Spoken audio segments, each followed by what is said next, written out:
please have it, officer. Please. Oh my God! Oh my God! Oh my God, guys! We're having Taylor Swift in there! Oh my God!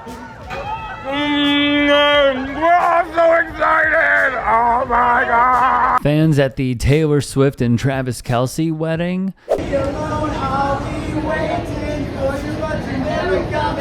In my head, I don't know what to think. She knelt to the ground and pulled out a ring and said, "Marry me, Juliet. You'll never have to be alone. I love you, and that's all I really know."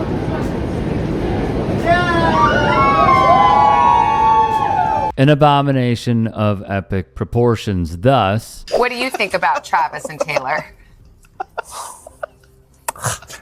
You've really got a nerve. Yeah. You know? You've really got a nerve. You bring it out of us. By the way, we weren't going to. I used the S word once before on this show some years ago. I'm prepared to use it again. No. In answer to that question, and I think it's I don't give. Okay. Yeah. Right. Oh, A schnoodle. schnoodle. Yes. Okay. we sick Larry David on them. He summed it up quite perfectly. However, there is something even more troubling at play. Let's start with this man, the executive chair of Amentum Services. His name is Stephen J. Dimitru. Earlier this year, Amentum was awarded roughly $453 million for a federal contract to operate Camp East Montana, a massive temporary ICE detention center in El Paso, Texas. What kind of facility is Camp East Montana? Since opening, at least 3 people have lost their lives while being held there.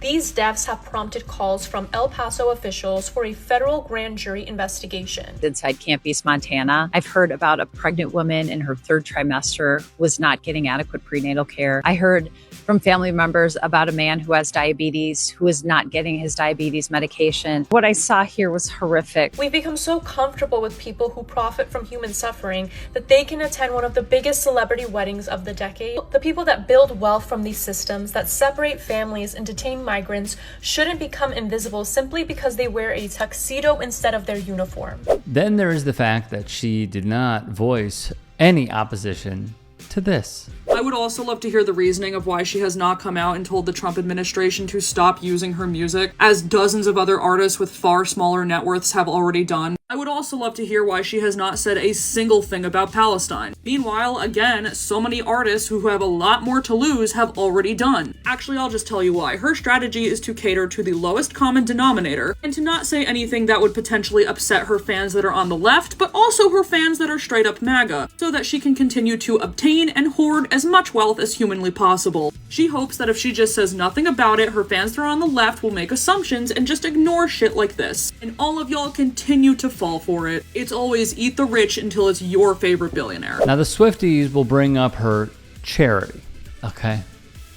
Not only do they get a tax deduction, but that just doesn't cut it at all.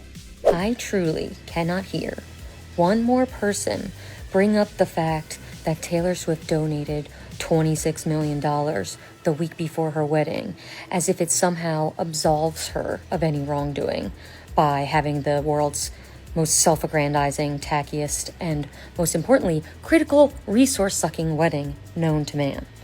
I am glad the money went to charities, and those organizations can absolutely use it.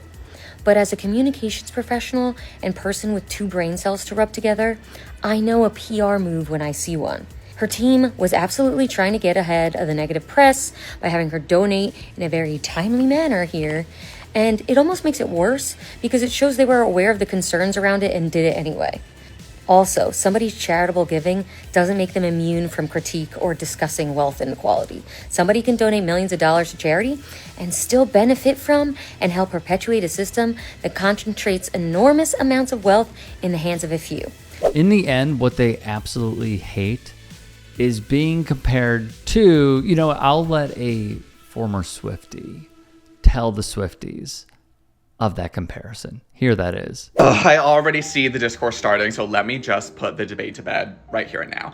As a former white, gay Taylor Swift fan, yes, it was incredibly tacky for her to have her wedding in a castle in MSG. And I know that the Swifties are not going to like this one, but that's because they're basically MAGA and Elon Musk stands for girls and gay white men. And as a former one, I can say that. Like, I am on the outside looking in now at y'all, and you're so insufferable.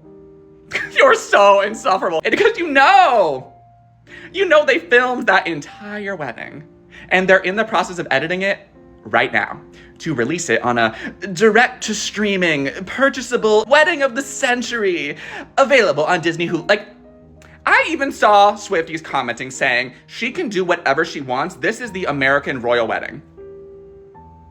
Like myself, I view it as the total wastefulness of public goods, public funds that the top 1% utilize.